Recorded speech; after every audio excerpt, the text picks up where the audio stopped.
हम लोगों ने इस बार एक चीज को पकड़ा। क्या होता था कि ये ऑनगोइंग धान अधिप्राप्ति ऑनगोइंग चीज है, हर एक साल वो होती है, मगर तब भी हर एक साल उसको कैबिनेट में उस संकल्प को लाया जाता था। इस बार हम लोगों ने संकल्प को इस तरह से ड्राफ्ट किया है कि हर एक साल उसको कैबिनेट में लाने का आवश्यकता अब नहीं पड़ेगा, जिसके वजह से जो देरी होती थी अब वो देरी अगले साल से नहीं होगा। इस साल का धान अधिप्राप्ति 15 दिसंबर से शुरू होने को है।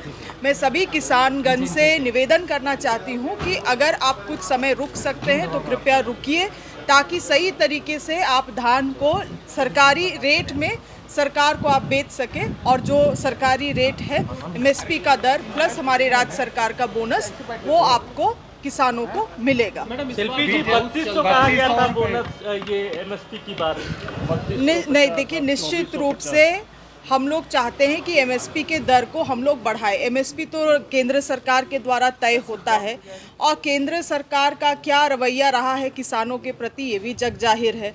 हम लोगों का प्रयास रहता है कि बोनस को, अतिरिक्त बोनस को हम लोग बढ़ा के उनका जो दर है उसको बढ़ाने का काम करें, मगर हमारी सरकार ने जो वादा किया है हम धीरे धीरे उस दर तक पहुंचने का काम हम लोग करेंगे, हमारी सरकार करेगी। किंतु बात ये भी उठता है कि आज देखिए सबसे ज़्यादा समस्या कहाँ आती है कि किसानों को प्राइवेट में बिचौलियों को भी धान बेचना पड़ता है, क्योंकि जो स्टोरेज कैपेसिटी है किसी भी सरकार, चाहे केंद्र सरकार हो राज्य सरकार हो, स्टोरेज कैपेसिटी उतना नहीं है, तो कुछ हद तक, और धान इतना ज़्यादा हुआ इस वर्ष तो उनको बेचना ही बेचना है। यही जगह अगर केंद्र सरकार जो लगातार किसानों का मांग रहा है कि एमएसपी को अगर लीगलाइज कर देती कि प्राइवेट में भी अगर आप खरीदिएगा तो सरकारी दर से ही खरीदना है, तो कितना भलाई आम किसान का। अपने घर और ऑफिस को करें सुरक्षित, जायसवाल सीसीटीवी से लगवाएं हाईटेक कैमरा का हो पाता, मगर इन्होंने उस चीज़ को लागू नहीं किया है, क्योंकि ये व्यापारियों का, कॉरपोरेट का सरकार है केंद्र सरकार। तो मैं चाहती हूँ आप मीडिया बंधुओं, ये जो सवाल है एमएसपी को लीगलाइज करने वाली सवाल, ये भी आप बीजेपी के लोगों को पूछने का काम करें।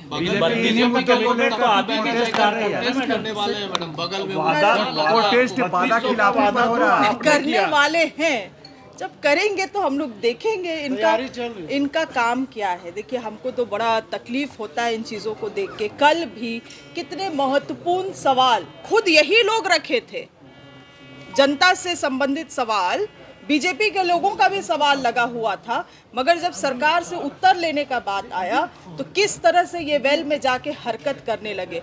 हम लोगों को तकलीफ क्यों होता है? क्योंकि हम लोग भी माननीय हैं, हम लोग भी विधायक हैं। एक विधायक, एक संगठन अगर वैसा दल ऐसा बिहेव करता है तो हम लोगों पे भी सवाल उठता है, क्योंकि हम लोग भी विधायक हैं।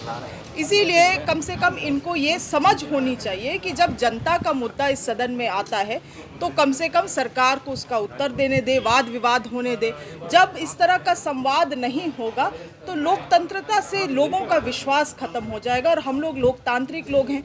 ये लोग कैसे, क्या विचारधारा के हैं उसको आप लोग सब जानते हैं।